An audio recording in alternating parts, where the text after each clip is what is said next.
안녕하세요. 저는 IDSL 연구실 석사과정 고준하라고 합니다. 제가 이번에 발표할 논문은 Fact Pruning and Clustering Based Token Reduction for Faster Visual Language Models고, 이 논문은 CVPR 25년 올해 CVPR에 출원됐고, 사이테이션 수는 오늘 기준으로 5회입니다. 이 논문 같은 경우에는 VLM 모델을 클러스터링 베이스로 임포턴트 토큰을 식별을 하고 그에 따라서 프루닝을 하는 논문입니다. 목차는 다음과 같이 Introduction, Proposed Method, Experimental Result, Conclusion 순서대로 진행하도록 하겠습니다. 먼저 Introduction입니다.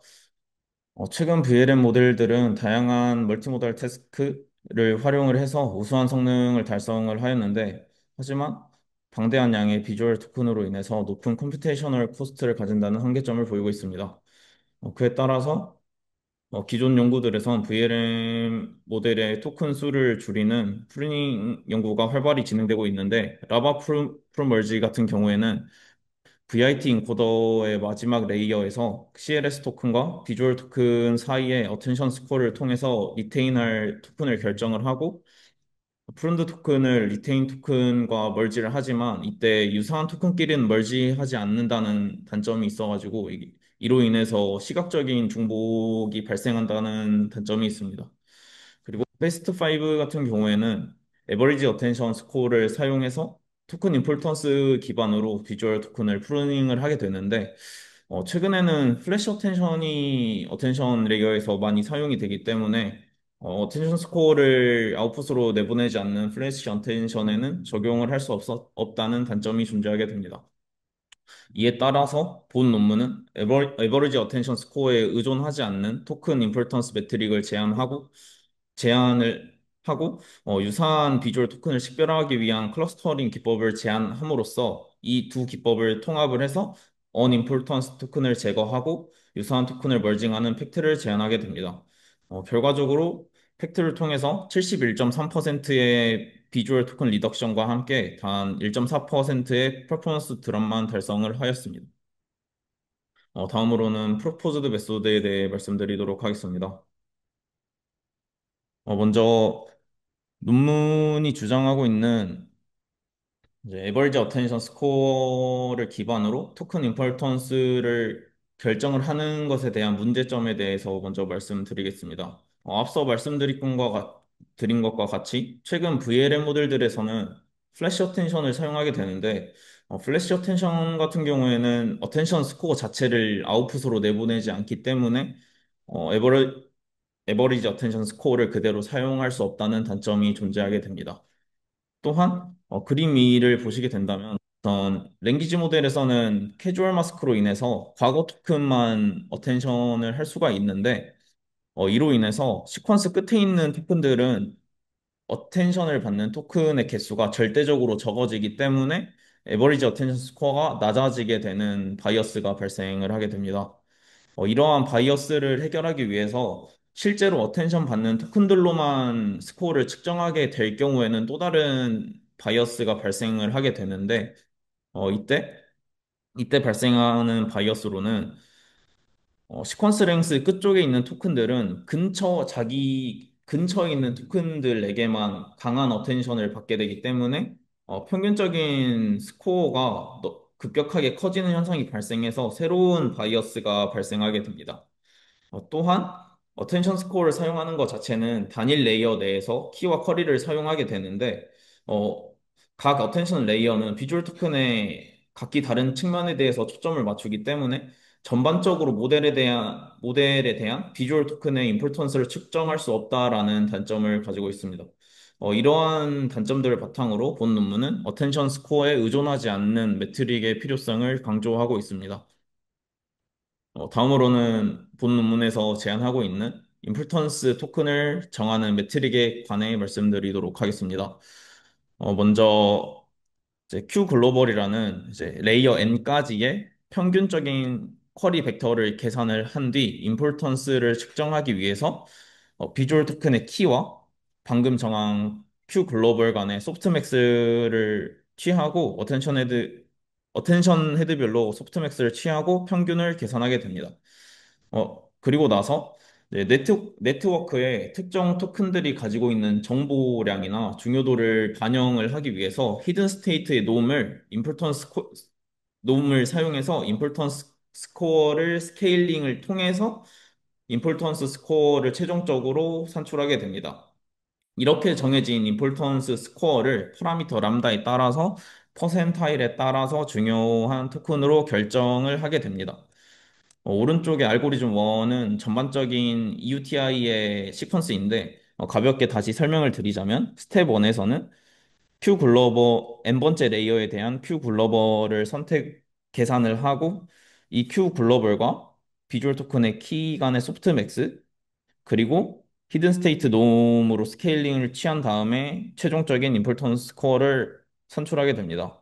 그리고 나서 이렇게 산출된 스코어를 가지고 람다에 따라서 임포턴트 토큰과 언임포턴트 토큰의 인덱스를 정하게 됩니다.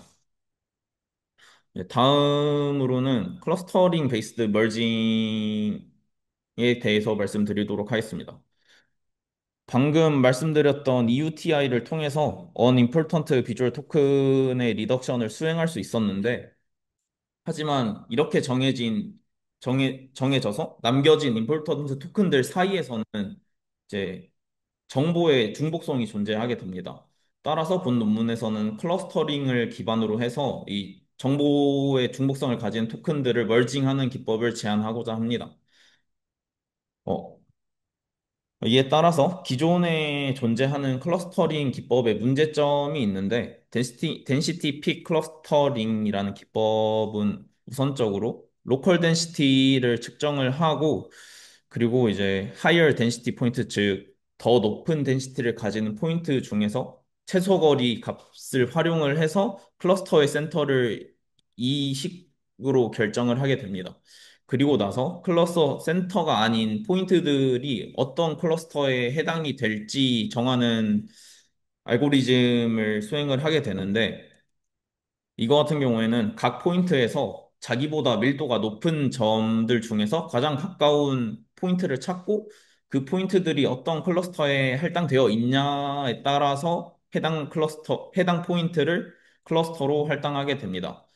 이를 통해서 그림 3을 보시면 DPC가 어떤 식으로 클러스터가 결정이 되는지 확인할 수 있는데, 이 빨간색 박스가 다 클러스터가 지정이 된 건데, 여기에서는 좀 단점이 있는 부분이 이제 왼쪽 같은 경우에는 클러스터의 크기 자체가 좀 어느 정도 일정하게 나온 걸 볼 수 있지만 오른쪽에서는 굉장히 크게 결정이 된 것을 확인할 수 있습니다. DPC의 알고리즘 상으로 클러스터 내부에서 포인트 간의 거리를 제한을 하지 않기 때문에 클러스터의 크기가 너무 커지게 될 수 있다는 단점이 존재하게 됩니다. 이에 따라서 본 논문은 클러스터 내부에서 포인트 간의 거리가 과도하게 커지지 않는 알고리즘을 제안을 하는 것을 목표로 Distance Bounded Density Peak Clustering을 제안하게 됩니다. 먼저 벡터 간의 거리를 하기 위해서 코사인 디스턴스를 사용을 해서 두 벡터 간의 거리를 계산을 한 뒤 이렇게 계산한 디스턴스를 바탕으로 로컬 덴시티를 결정을 하게 됩니다. 그리고 나서 이제 로컬 덴시티를 이제 내림차순으로 벡터를 정렬을 한 다음에 이제 이미 선택된 센터들과 해당 벡터를 비교를 해서 컷오프 디스턴스인 DC보다 크게 된다면 클러스터의 센터로 선정하고 그거보다 작게 되면은 가장 가까운 센터의 클러스터로 할당하는 알고리즘입니다.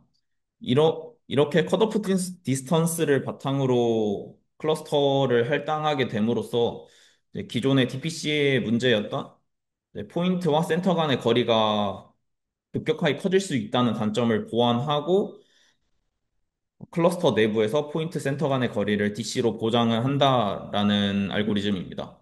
이 알고리즘도 오른쪽을 보시면은 전체적인 시퀀스를 볼 수 있는데 다시 한번 간단히 설명드리면 모든 벡터에 대해서 서로 간의 거리를 측정한 다음 측정된 거리를 바탕으로 로컬 덴시티를 측정하게 됩니다. 그리고 나서 이 덴시티를 바탕으로 벡터를 내림차순으로 정렬한 뒤 맨 처음 제일 덴시티가 높은 벡터를 그 클러스터의 센터로 정하게 됩니다. 그 이후의 벡터들은 이미 선택된 벡터들과 비교를 해서 컷오프 디스턴스보다 작게 되면은 클러스터로 선정을 하고 클러스터로 선정 안 된 토큰들은 가장 가까운 센터에다가 클러스터로 할당해주는 알고리즘을 제안을 하였습니다. 네, 이를 통해서 이제 EUTI와 DBD-PC로 클러스터링 및 멀징 기법을 제안하였는데, 이거에도 불구하고 중요하지 않은 토큰이라고 라벨이 되었지만 실제로 플롯을 해보니 클러스터 센터 근처에 있지만 미스 라벨 되었을 수도 있는 그런 토큰의 존재 가능성을 언급하면서 이 코이피시언트 알파와 컷 오프 디스턴스 간의 이하의 거리를 갖는 중요하지 않는 토큰들 또한 클러스터에 추가해주는 알고리즘을 추가하였습니다.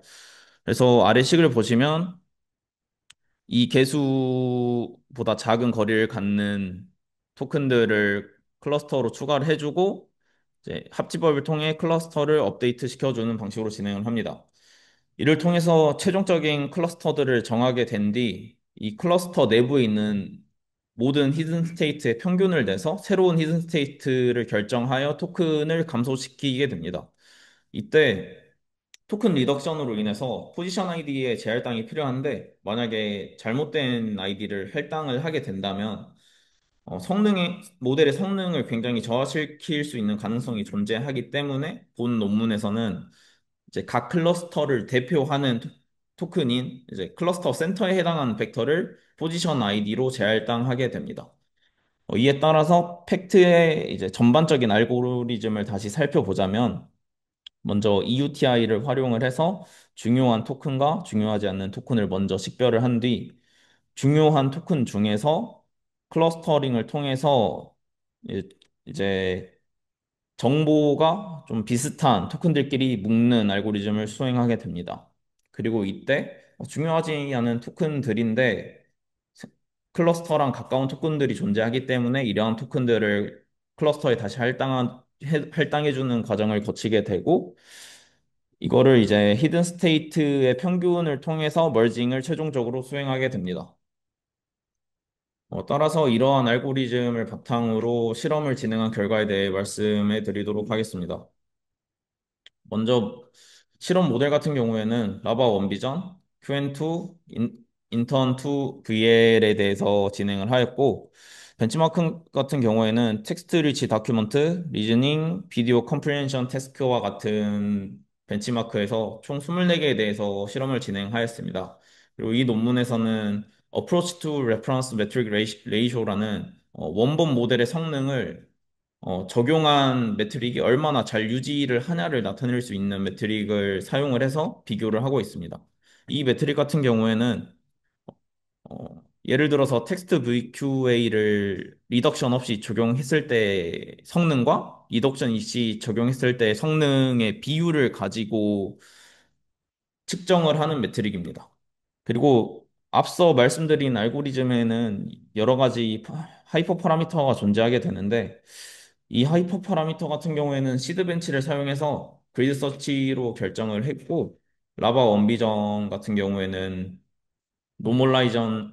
노멀라이제이션 팩터를 2, 코이피시언트 알파를 1.5로 선택을 했고 토큰 리덕션을 수행하는 레이어를 4로 지정을 했습니다. 그리고 QN2VL도 동일하게 적용을 하였고 인턴 VL2 같은 경우에는 레이어만 7로 바꿔서 적용을 하였습니다. 네, 다음으로 실험 결과에 대해 말씀드리도록 하겠습니다.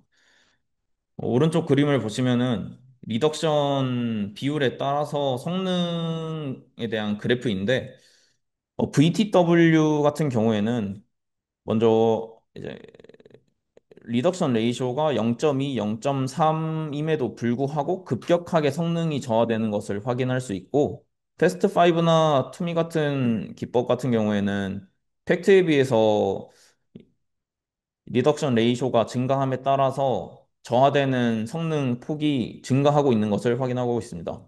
반면에 팩트 같은 경우엔 다양한 리덕션 레이쇼에 대해서 좀 준수한 성능을 보이고 있고 0.7이나 0.8 같은 하이 리덕션 레이쇼에서도 성능을 다른 기법에 비해 유지하는 것을 확인할 수 있습니다. 다음으로는 이제 동일한 approach to reference metric, 즉 이제 기존 모델의 성능을 얼마나 잘 보존했냐를 고정을 한 거에 따른 이제 다른 이제 리덕션 레이쇼나 LLM 스루풋 레이쇼 같은 성능을 비교한 표입니다. 표 1을 보시게 된다면 이제 기존 모델의 98.6%의 정확도를 보존을 하였을 때 팩트 같은 경우에는 71.3%의 리덕션 레이쇼를 달성했고 LLM 파트의 스루풋 또한 225% 증가시킨 것을 볼 수 있습니다. 이와 반면에 패스트5나 VTW, 투미 같은 경우엔 리덕션 레이쇼가 한 많게는 50에서 적게는 20% 정도 좀 성능이 안 좋은 것을 볼 수 있고 스루풋 같은 경우에도 팩트가 훨씬 더 월등한 것을 확인할 수 있었습니다. 이에 따라서 전반적으로 다양한 벤치마크에 대한 성능 비교표도 제시하였는데 앞서 말씀드린 실험 결과와 비슷한 결로 전반적으로 팩트에서 더 높은 성능을 보였다는 것을 확인할 수 있었습니다. 그리고 본 논문은 EUTI, DBD-PC에 따라서 팩트의 성능이 어떻게 달라지냐에 대한 어빌레이션 스터디도 제안을 하고 있는데요. EUTI 같은 경우에는 표 3을 보시게 된다면 EUTI만 적용했을 때 성능이 57.1인데 팩트를 적용하게 된다면은 63.9에 달성하는 것을 볼 수 있습니다. 이러한 결과를 봤을 때 개별 메소드를 적용하는 것보다는 이 DBDPC와 EUTI를 동시에 적용하는 팩트가 전반적인 이제 벤치마크의 성능을 좀 완화시켜 준다라는 점을 확인할 수 있었습니다. 네, 하지만 이제 이 위에 있는 네모 박스를 보시게 된다면 EUTI가 58.4%의 성능을 달성했음에도 불구하고 DBD-PC를 적용함으로써 1.1%의 성능 드랍이 발생하는 것을 볼 수가 있는데 이런 거 같은 경우에는 결국에는 EUTI를 적용하고 DBD-PC를 적용하였더니 성능이 하락이 되었기 때문에 클러스터링 알고리즘에 대한 성능의 보완의 필요성을 보여준다고 생각을 합니다. 또한 본 논문에서는 포지셔널 아이디 제할당에 따른 성능 비교 또한 하고 있는데 표사를 보시게 되면은 덕 VQA에서 거의 한 56% 정도의 성능 차이, 그리고 A2D, AI2D에서는 40% 정도의 어큐리시 드랍을 발생하는 것을 보아서 포지션 아이디를 클러스터 센터로 재할당하는 것이 좋은 성능을 유발했다라고 확인할 수 있었습니다. 또한 프루닝 레이어를 선정하는 근거로서는 키의 맥시멈 디스턴스를 이용을 하였는데 이때 디스턴스가 클수록 토큰 간의 정보의 안정성이 상승하는 매트릭이고 여기에서는 맥시멈 디스턴스의 변화량이 큰 레이어를 선정해서 라바 원비전 같은 경우는 레이어 4를 선정을 하게 되었습니다. 네, 이를 통해서 본 논문은 비주얼 토큰의 중요도와 중복성을 모두 반영하는 기법인 팩트를 제안하였으며 EUTR을 통해서 어텐션 스코어 의존 없이 토큰 임포턴스를 측정하는 기법을 제안하였습니다. 또한 임포턴트 비주얼 토큰의 중복성을 제거하기 위해서 클러스터링 기법인 DBD PC를 제안하였습니다. 결과적으로 71.3%의 리덕션과 함께 1.4%만의 어큐러시 드랍을 보였으며 기존 기법인 패스트5 대비 최대 5.1%의 성능 향상을 보였습니다. 그러나 EUTI의 개별 적용이 팩트보다 더 좋은 성능을 보이기도 하였으며 이는 곧 DBD-PC의 클러스터 성능에 대한 개선의 필요성을 의미하였습니다. 또한 최적의 하이퍼 파라미터를 찾는 어블레이션 스터디가 부족하다는 한계점이 존재하고 있습니다. 네, 이렇게 발표 마치도록 하겠습니다.